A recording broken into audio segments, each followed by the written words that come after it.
We will start the regular press conference by Minister Hayashi. Minister, the floor is yours. I have no initial comments. If you have any questions, please raise your hand. If you are invited, please come forward to the microphone. Ask your question after you tell us your affiliation and name. Ada-san, Hokkaido Shimbun. Thank you. Araya, Hokkaido Shimbun, about the Northern Territory. Just now, the governor of Hokkaido and the Chiishima Renmei League of Residents visited the Prime Minister's office and have asked for the early resumption of the visit to the cemetery. I am aware that you have been present at the meeting. The former residents are asking for early visit to the cemetery, and they are asking for the support of the central government. Can you tell us what the government will do? As of today, Prime Minister Kishida, Governor of Hokkaido, and the League of Residents of Chiishima have held a meeting, and there was a request to the Prime Minister in order to resolve the issues related to the Northern Territories. The Prime Minister said as follows: due to Russia's aggression of Ukraine, Japan-Russia relationship is in an extremely difficult situation, but a policy to resolve the attribution of the 4 islands and to conclude the peace treaty will remain unchanged. With regard to the resumption of projects, including the visit to the cemetery, this is one of the top priority in terms of the future Russia-Japan relationship, and that Japan will continue to request the resumption of the projects to Russia, in particular with priority on the visit to the cemetery. And the Prime Minister said that this issue is an issue of the entire Japanese population and that it is indispensable that the government and the population work together in unity. I have exactly the same feeling with the Prime Minister, and I would like to continue my utmost effort going forward. Next question, Kyodo Tsushin, Katsurada-san, please. Katsurada from Kyodo News. I would like to talk about nuclear disarmament. The Stockholm Institute for Peace Research Institute said in January this year, the nuclear warhead in the possession of China has increased by 60 and total of 410. And including G7 countries, nuclear powers point out there is the modernization of nuclear forces. This is against the resolve to disarm. But what is a challenge that you feel about the nuclear disarmament? I would like to refrain from announcement by a private think tank one by one. Having said that, in a rapid and in transparent way, China increases the number of warheads they have, and they also conduct development and deployment of a variety of transportation means and continue improving capability of nuclear forces as the international security environment becomes more severe. It is becoming more difficult to achieve the world without nuclear weapons. But because it is very tough, we need to reconfirm the importance to realize the world without nuclear weapons, and we need to raise momentum in the international community for nuclear disarmament, and we need to take practical and realistic actions one by one. Against this backdrop, as the only A-bomb country, in order to realize a world without nuclear weapons, Japan is determined to lead the international society's initiatives. And given the results of the G7 Hiroshima Summit, under the Hiroshima Action Plan, we will implement initiatives one by one so that we can continue and enhance realistic and practical initiatives.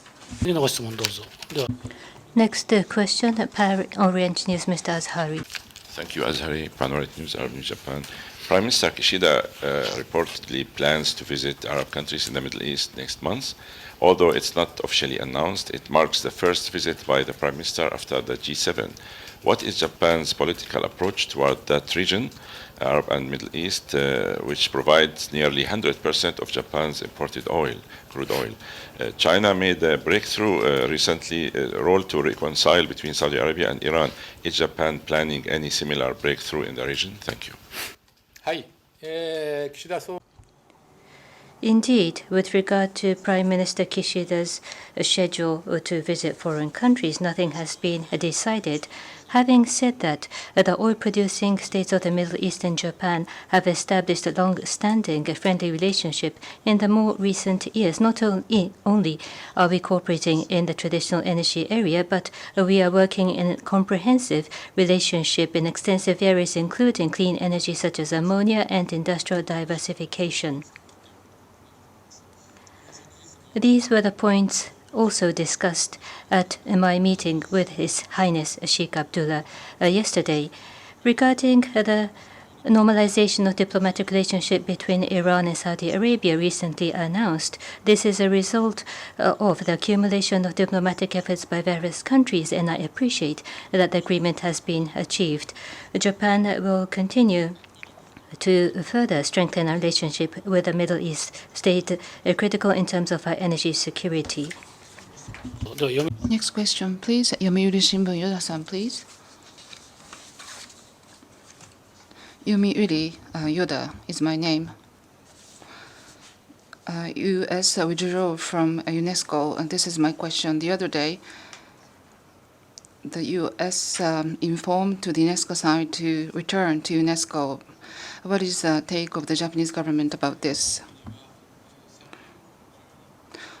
On the 12th,